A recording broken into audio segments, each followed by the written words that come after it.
Assalamu alaikum everyone. Hope you guys are doing well. We are going to the chapter 5 today from the Cambridge Lower Secondary Science book 8, the second edition one.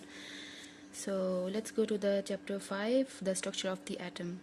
So as you guys already learned, the atom is so small that you cannot see without using the most powerful microscopes yet invented. So now let's move on from the word atom. So the word atom is coming from the Greek word that means it cannot be split. By the way, just to let you know, through the technology nowadays, it is known that the atom can be split further, but at that time it was not a thing.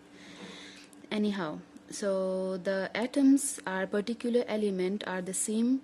All the atoms of a particular element are the same. Different elements have different atoms. So what is an atom like? So scientists have discovered the atoms are made up of even smaller particles, which is known as the subatomic particles. And atoms are made up of three kinds of particles: protons, neutrons, and electrons. The particles are arranged in a similar way in all atoms. The protons and neutrons are grouped closely together in the center of the atom. They form the nucleus of the atom. Be careful not to confuse the nucleus of a cell with the nucleus of an atom. So just let me make a small diagram over here so you guys don't confuse this one.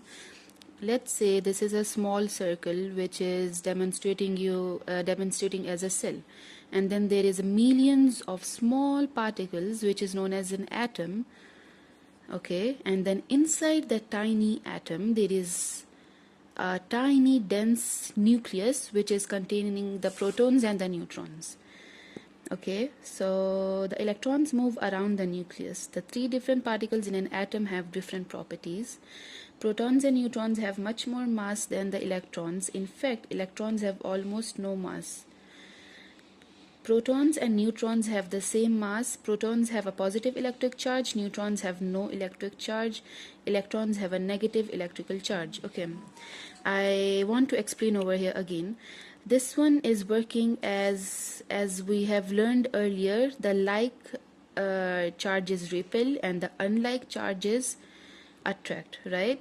So this is how the electrostatic attraction is working over here, which is holding up the atom together. So as you know, the electrons are negative and the protons are positive. So this is what is in between them. The magnetism is working over here.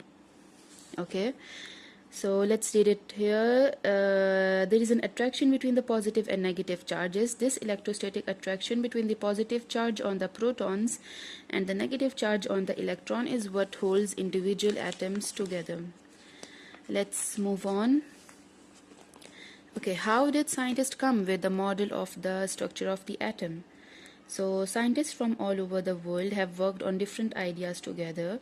The ideas have led to the model of the atom that scientists use today. In the late 1890s, a British scientist called J.J. Thomson discovered the electron. His model for the atom was that the electrons were scattered throughout the structure of the atom. It is sometimes called the plum pudding model because the particles are arranged randomly throughout the model, like fruit in a cake or pudding.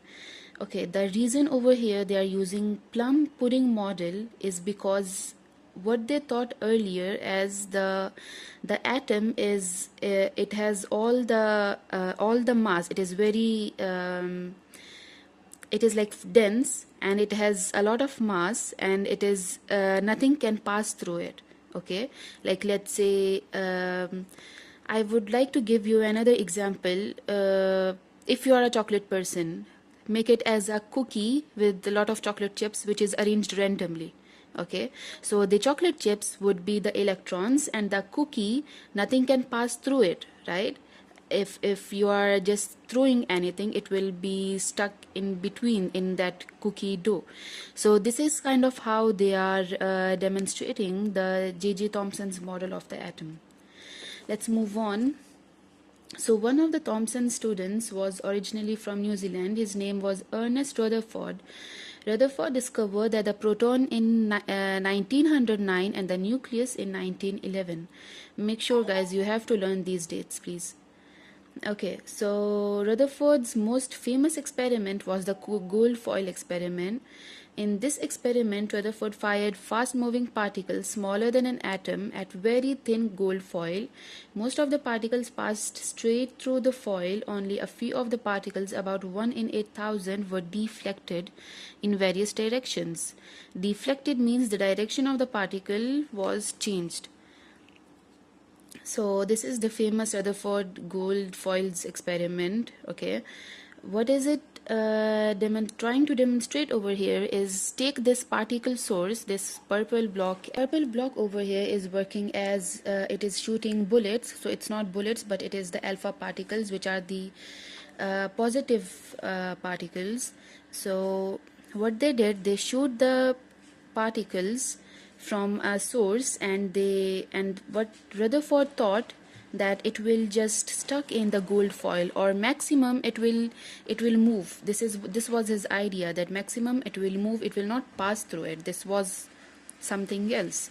But then when it passed through, he was really shocked about it, and he figured it out, that if it just passed through it, it's not just a thick cookie dough, it's not just a dense electrons, there is a lot of empty space over here. So this is how he figured it out, that there is neutrons, and there is empty space, and a nucleus which is so dense that some of the particles bounced back.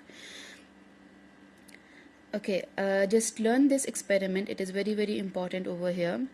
So the result of the experiment led Rutherford to the idea that the gold atoms must be mostly empty space with their particles packed into a dense nucleus at the center. James Chadwick also worked with Rutherford and Thomson. In 1932, he proved that the neutrons exist. So if there is a question about the experiment, there is only Ernest Rutherford experiment is mentioned. James Chadwick and J.J. Thomson, there is no experiment about it. Yeah, you must learn the diagram of J.J. Thomson, because the comparison will be there, I guess. And let's move on to the next page. So each scientist build on the ideas and the discoveries of others. Chadwick, Rutherford, and Thomson won Nobel prizes for their work. Their experiments and ideas have helped us to understand the structure of the atom.